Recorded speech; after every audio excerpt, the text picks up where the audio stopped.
Oi pessoal, eu sou o Rodrigo, aqui do Kitnet HQ, e hoje, nessa quinta-feira, trago para vocês um quadrinho muito estranho, muito bizarro, muito surreal. Estou falando de Incidentes da Noite, do David B. Eu vou mostrar a arte um pouco, aí eu já começo a falar da história. Esse quadrinho, ele é um tanto surreal. Surreal no melhor sentido surrealista da coisa, uma coisa meio. É, Putz, é difícil para explicar. Vamos tentar de novo. É uma coisa meio Borges, com um toque de Humberto Eco, uma coisa que faz sentido, mas só dentro dele próprio. E basicamente sobre o que fala, né? Antes da gente devagar um pouco mais. Fala sobre o próprio David B., que supostamente é um livro autobiográfico, que obviamente não é, já que em determinado momento o próprio protagonista. Acontecem coisas com o protagonista que não poderiam, né? Sem dar spoilers agora que eu lembrei. Acontecem coisas com o protagonista que não poderiam acontecer na vida real, né? Então é um autobiográfico fake. Mas é muito interessante o cara se autocolocar, né? Na história. É uma história que é uma homenagem às livrarias, uma homenagem aos livros, tipo a biblioteca, né, do Borges já citado, e é uma homenagem a Paris, a cidade de Paris. Daí neste ponto, devo admitir que para mim ficou um pouco complicado, porque eu nunca fui para Paris, não conheço a geografia de Paris, então muita coisa me escapou enquanto eu estava lendo. Você sabia que tipo isso aqui deve ser importante, mas eu não estou conseguindo entender, né? Paciência. Mas fora isso, a trama, como eu disse, é extremamente surreal. Para falar ela bem básico, tem o David B., que é o autor, que vai atrás desse cara aqui, que se esconde da morte dentro de um livro. Porque ele ama, ele venera o deus N, deus N. E daí ele se esconde dentro de um livro pro deus da morte não pegar ele.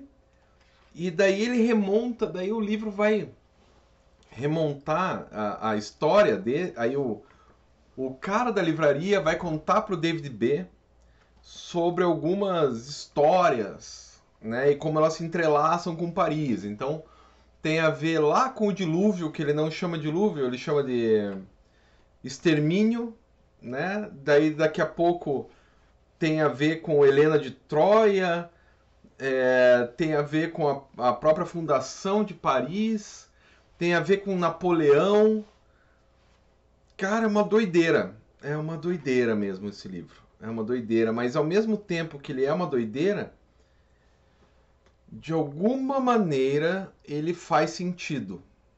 Só que não é uma maneira tão simples, é uma leitura que exige mais do leitor. É uma leitura que pode sim ser cansativa, né? Mesmo porque isso aqui não foi criado para ser uma obra para ser lida de uma vez só, né? Ele foi criado em pequenas partes. E também porque ele tem duas partes bem distintas. Até aqui, cadê a câmera?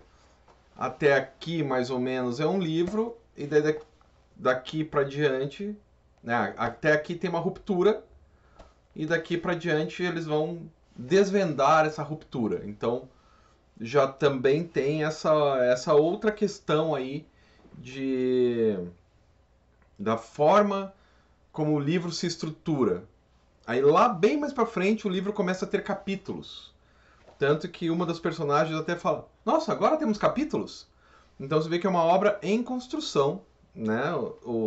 Inclusive já aviso vocês que ao final tá escrito assim, ó: Incidentes da Noite começou a ser publicado em partes em 1999, como um pequeno gibi, e segue aberto a novas aventuras. Essa edição brasileira reúne tudo o que foi publicado até agora, ou seja, é uma obra que ainda está sendo publicada, mas com uma periodicidade muito louca, pelo que deu para perceber, né?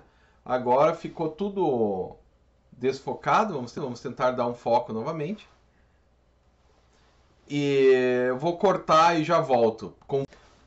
Consertado o foco, porque eu não ia gravar tudo de novo, é interessante perceber como essa obra não acabou, né? E assim, de 1999 até agora ela não acabou, provavelmente ela nunca acabará, né? Então, a ideia da Veneta, isso é bem legal, a ideia da Veneta é, olha, foi o que foi feito até aqui, a periodicidade deve variar a cada 5, 6 anos, então quando tiver mais alguma coisa, provavelmente a gente lance.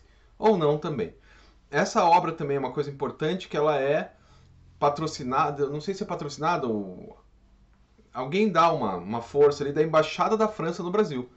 Porque é uma obra que, cara, dá vontade de ir pra França. Falando bem a verdade, assim, acho que os caras do turismo dá vontade de ir pra França, lendo isso aqui.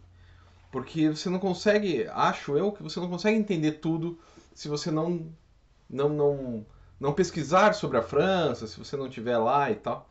Mas de qualquer forma, é muito louco. É muito louco.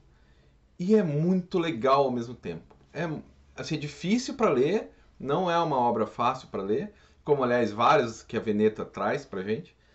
Não é uma obra fácil para ler, mas é uma obra que dá muito prazer, porque tem muita coisa ali. E eu acho que se eu morasse em Paris, principalmente se eu morasse, que uma coisa é você conhecer de turista, outra coisa é você morar. Eu acho que para quem mora em Paris, essa obra deve ser muito mais legal do que pra gente aqui no Brasil. Então mas é muito legal essa parte do surrealismo, essa parte da loucura da história, de como ela tem uma. Sabe, vou dar um exemplo, sem dar spoilers, mas o dono da livraria se veste de macaco. Porque sim. Em outro momento, os livros mordem as pessoas. Né? Porque a livraria é um organismo vivo. Isso é bem bonito, né? Cada livro tem uma história. Paris é fundada com base em livrarias.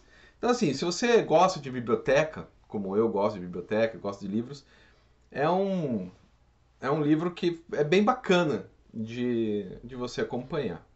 Mas, como eu disse antes, é uma história muito louca, muito louca. Tão louca quanto o disco que eu vou apresentar aqui, que nem é o disco, é uma música, que ao ler esse livro, eu sempre me lembrei da quarta música do lado A, FX, do Black Sabbath, ou FX, se você quiser, ou Efeitos Especiais, que é, nossa, arrebentou aqui, que é uma obra, que é uma música muito maluca também, que é só efeitos especiais de guitarra, uns barulhos e tal, e de alguma maneira tem tudo a ver com essa obra aqui. Eu acho que o Black Sabbath, né, o Tony Iommi, quando compôs FX, que é só barulho com sintetizador de guitarra e tal, isso em 73, se não me engano, que é o volume 4, 73 ou 74, porque em 75 já vem o Sábado, Blur e Sábado, então acho que é 74. Quando você vê isso aqui e escuta, acho que tem tudo a ver, assim, uma estranheza, uma coisa que é super legal, mas é estranha, mas é legal, mas é estranha, mas é legal, mas é estranha. Então, putz, eu acho sensacional, assim. Então fica aí pra vocês a dica de um livro complexo, um livro bizarro, mas muito interessante, chamado Incidentes na Noite. E é isso, galera. Até mais.